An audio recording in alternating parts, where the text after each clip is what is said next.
Lasciata la statale 131 allo svincolo per Mogorò, in pochi minuti arrivi al nuraghe Kukkuraada.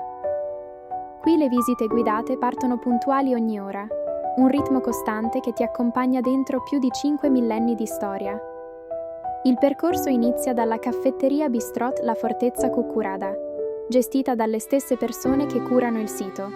Colazioni, aperitivi e pranzi veloci serviti affacciati sulle colline, mentre sui loro social trovi il calendario di mostre, concerti e spettacoli che animano l'area per tutta la stagione.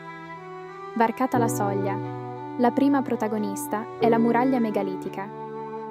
Dietro quei blocchi ciclopici si cela un edificio a corridoi del Bronzo Medio, sorto fra il 1900 e il 1350 a.C. Poche generazioni più tardi, fra il 1350 e il 1150 a.C., quella struttura viene inglobata in un nuraghe complesso polilobato, un'evoluzione architettonica che rende Kukkuraada unico in tutta la Sardegna.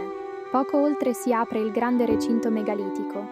Le sue pietre conservano tracce di vita continuativa dalla fine del Neolitico, intorno al 4000 a.C., fino al XV secolo d.C. Al centro svetta il protonuraghe, cuore strategico di un insediamento favorito dalla vicinanza al Monte Arci, da cui proveniva l'ossidiana, l'oro nero con cui gli artigiani preistorici fabbricavano lame e utensili.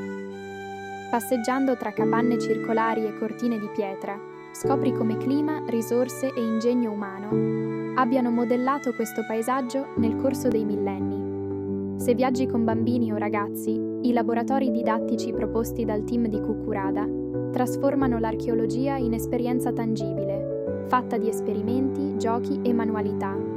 Prima di riprendere la strada, concediti un ultimo sguardo dall'area ristoro. Al tramonto, il basalto si tinge di rame e sembra raccontare, senza retorica, la tenacia di chi da sempre abita queste colline. Segui la Fortezza Kukkuraada su Facebook per sostenere chi custodisce il sito e restare aggiornato su iniziative ed eventi. Così il racconto di Kukkuraada potrà continuare anche oltre il tuo viaggio.